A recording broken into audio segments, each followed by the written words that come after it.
हमारे state head इस कार्यक्रम में जुड़ चुके हैं। वीरेंद्र जी, धन्यवाद आपका। मैं जानना चाहता हूं कि मैनपुरी से समाजवादी पार्टी ने डिम्पल यादव को ही क्यों चुना? क्योंकि इससे बड़ा अब कोई कैंडिडेट शायद समाजवादी पार्टी के पास ना होता।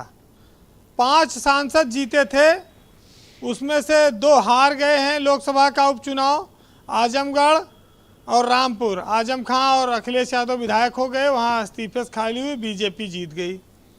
एक मुलायम सिंह के निधन से सीट खाली हो गई। अब आपके घर की एकदम दरवाजे की सीट पर अगर बीजेपी आ जाएगी और आपके पास मजबूत कैंडिडेट नहीं होगा तो फिर आप जो आदमी अपना घर नहीं बचा पाएगा वो उत्तर प्रदेश जैसे बड़े राज्य की सियासत कैसे करेगा? अखिलेश यादव के सामने विकल्प बहुत सीमित थे। एक बात जरूर साफ है कि अखिलेश चाहते तो डिम्पल यादव को सेफ तरह से राज्यसभा का सांसद बना सकते थे, उनको सीट पे वो भेज सकते थे, आगे भी भेजने के उनके पास अवसर आएंगे। लेकिन मुलायम की विरासत को सहेजना, उनकी सीट को आगे बढ़ाना, अखिलेश यादव के पास डिम्पल यादव से बेहतर शायद कोई कैंडिडेट नहीं था। मैनपुरी में संयोग देखिए कि चाचा विधायक है, भतीजा वहीं विधायक है। अब डिम्पल यादव जो अखिलेश की पत्नी है या बहू कह लीजिए, वो भी वहीं से चुनाव लड़ने जा रही हैं। मैनपुरी इटावा कोई अलग नहीं है, एक यादव बाहुल्य सीट है और इस सीट पर हर हाल में लड़ाई होनी है। लोग कहते थे कि अखिलेश यादव उपचुनाव प्रचार करने नहीं जाते, अब की बार तो उनको डेरा जमाना पड़ेगा, प्रचार तो छोड़िए, क्योंकि ये घर में पत्नी का भी मामला है। वो पार्टी की कैंडिडेट होने के साथ साथ, और डिम्पल यादव 2 बार चुनाव जीत चुकी हैं, कन्नौज से सांसद रह चुकी हैं, चुनाव लड़ने का उनके पास अनुभव है। लेकिन फिरोजाबाद की एक हार आपको याद होगा, वहाँ पर तब मुलायम सिंह यादव जिंदा थे। तो ये रिस्क बहुत बड़ा है जो अखिलेश यादव ने लिया है। ये जरूर है कि अब इसमें बहू के सामने कौन आएगा, दूसरी बहू, देवरानी जेठानी या परिवार के बाहर का कोई आदमी। शिवपाल यादव के रुख को लेकर भी इंतजार है लोगों का, लेकिन ये लोग मानते हैं कि आखिर में वो फैसला डिम्पल यादव के पक्ष में जाएगा। ये विरासत बचाने का चुनाव है।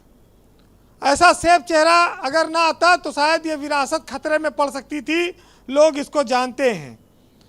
देखिए, अखिलेश के सामने अब कई चुनौतियां उत्तर प्रदेश में।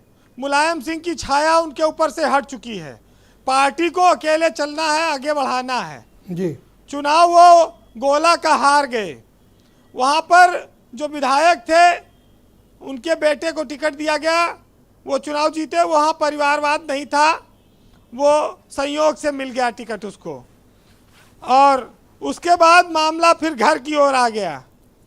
घर की फूट का बीजेपी फायदा तो उठाना चाहती है, उसको नज़र भी है शिवपाल और अपर्णा यादव पर, लेकिन अभी तो आने वाले दिनों में पता चलेगा। लेकिन ये माना जा रहा है कि डिम्पल के नाम पर शिवपाल यादव भी कोई विरोध नहीं कर पाएंगे। तो ये एक बड़ा, कहा जाए, अखिलेश यादव ने समझदारी भरा फैसला किया है। देखिए, सांसद बनना एक अलग बात है, लेकिन एक मैसेज रखना, आसपास का जो गढ़ था समाजवाद, जहां से पैदा हुआ, जहां से मुलायम सिंह मुख्यमंत्री बने 3 बार, अगर उनकी सीट को नहीं बचा पाएंगे अखिलेश, तो फिर उत्तर प्रदेश के लोकसभा का जो चुनाव है आने वाले 2024 में देश में, वो उनके लिए बड़ा कठिन हो जाता। तो ये बड़ा विरासत का चुनाव है और अब अखिलेश यादव या तो खुद लड़ते या इसके अलावा इनसे बड़ा कोई कैंडिडेट होते। देखिए, मैनपुरी में वीरेंद्र जी, शिवपाल यादव भी एक फैक्टर हैं, उनकी उस फैक्टर को कम करके नहीं आंका जा सकता। जसवंत नगर उसका उदाहरण है। शिवपाल यादव का प्रभाव है और जसवंत नगर से बहुत लीड मिलती थी नेताजी को। मिर्जेश जी, कोई विकल्प नहीं था, विकल्प के अभाव में क्या किया जा सकता था? आप देखिए ना, रामपुर में भाजपा कब्जा हो गया, आजमगढ़ में कब्जा हो गया, कितनी सीट छोड़ते जाएं, जहां छोड़ रहे हैं वहां बीजेपी कब्जा कर ले रही है।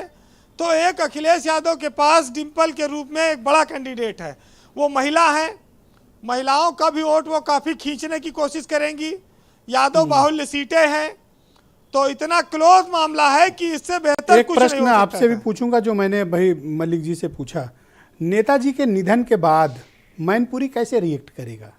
मतलब क्या सेंटिमेंट्स होंगे? देखिए, मुलायम सिंह के मरने पर तो विपक्ष और पूरे देश के नेता उनके सम्मान में गए। प्रधानमंत्री ने भी उनके नाम की चर्चा की, दुख जताया।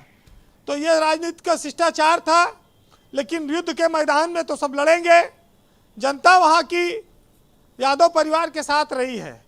आप देखिए कि एक जिले की 2 सीटें हैं वहाँ पर, एक पे जसवंत नगर पे, एक पे करहाल पे काबिज हैं, चाचा और भतीजा। तो स्वाभाविक है कि यह सहानुभूति का वोट तो मिलेगा। मुलायम परिवार से वहाँ की जनता अपना जुड़ाव भी प्रदर्शित करना चाहेगी।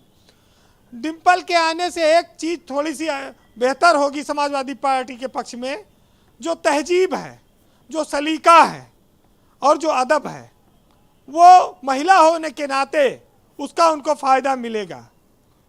क्योंकि समाजवादी पार्टी का जो स्थिति है, वो 2 चुनाव वो हार गए हैं। लोकसभा में विधानसभा चुनाव बहुत जोर शोर से लड़ा, लेकिन सरकार नहीं बना पाए। उनके परिवार पर विरोधाभासी आरोप लगते रहे हैं। मुलायम के निधन पे ये लोग निकट आए हैं, उसका परिणाम अब देने की बारी आई है। बहरहाल जी, आप सुनिएगा, आपको साहित्य में सुनाऊंगा। चूँकि संघर्ष करना पड़ता है।